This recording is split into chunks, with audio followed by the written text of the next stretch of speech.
Well, the 60s was a decade that, as you know, changed history, and you were such a big part of it.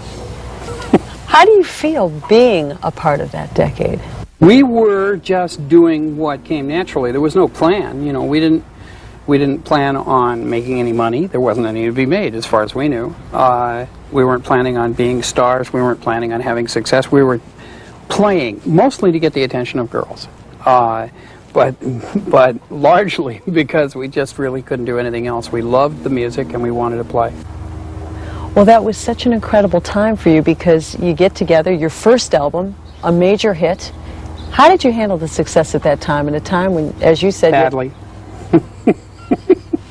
Badly. It's very hard to handle success well, particularly when you're young. We hadn't a clue, you know, how to do it. They don't give you an instruction booklet, you know, how to be a success and not blow it, how to put the money away instead of spending it, how to not get involved with drugs. We made all the usual mistakes and grew large and contentious egos, you know, and argued with each other about everything and had lots of problems. And still managed to make good music anyway. Well, we know you were an addict. You were in jail because of it. You were busted a lot. What does that mean, being an addict? How much did you do? It's difficult to explain. To a straight person, addiction is a word. You know, to you it's just like a word. To the addict, it's a force like a bulldozer that derails your life and shoves it aside, moves you around. Well, you were addicted to heroin, cocaine. Mm-hmm. Well, it was even worse than it sounds, because it wasn't just cocaine, it was freebase cocaine, which is what you now know as crack. It was so obsessive. It takes over your life, like fire takes over a burning building. I can remember saying, I'm going to stop this, and looking down and I'm still doing it, you know. And you're out of control. And every cent you made went into drugs. Yeah. Yeah, anything, I used to have a rule, anything bigger than a $20 bill was dope. Oh yeah. And that gets, you know, it sounds funny now, but when somebody else has to send your kid to school, it's not funny.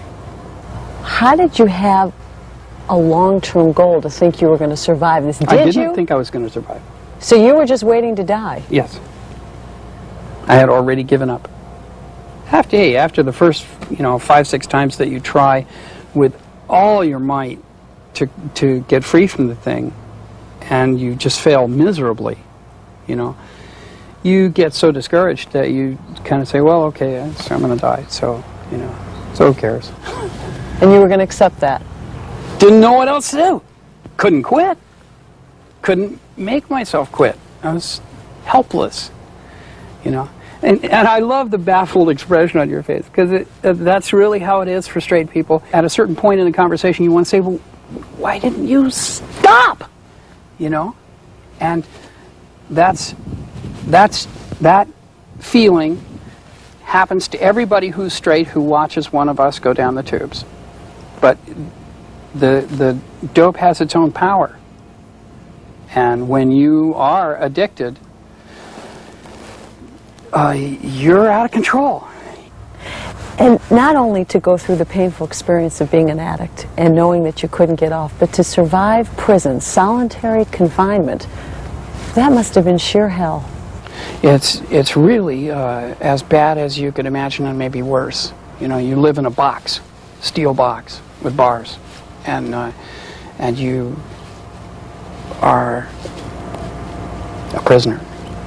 So who was in your life at that time? The only person who stuck with me, and the only real relationship I had was Jan, who's now my wife. And she went through all of it with me and came out the other side.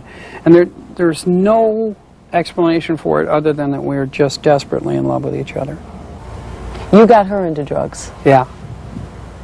Did you suffer any guilt from that? Did that bother you? Of course. That's, you know, one of the things you have to do when you get straight is you have to go back and look at a lot of very painful stuff. I'll give you an example. My daughter, Donovan, who's now 16. When I really hit the skids and went to prison was when she was 10 years old. Okay, here you have People magazine, and it says on the cover in big print, how rocker David Crosby destroyed his life with cocaine. That's every checkout stand in the United States of America. Okay, she has to go to school the next day. That's really hurting somebody. You know, that's not funny. That took me years to make up for. Have you made up for it now? To the best of my ability. And I don't beat myself up about anything I did. I did lots of shameful things. That's the nature of an alcoholic and an addict. Better living through chemistry, you know. And I can't help that, you know. The best thing I can do about it now is be the best guy I can be now. The best husband, the best father. The best husband, the best father, the best partner, the best human being, the most principled person, the most, you know, the best guy I can come up with. Is there ever a moment now where you worry you could get hooked again? I could not imagine me doing it. I mean, if you pointed a gun at me and said, here, snort this gram of cocaine or I'll shoot you, I'd say pull the trigger. Because it's really relatively the same thing and the trigger's quicker. And you also have a sense of humor about it. I think you can't live without a sense of humor. I think sense of humor is like water wings. You know, it keeps you afloat.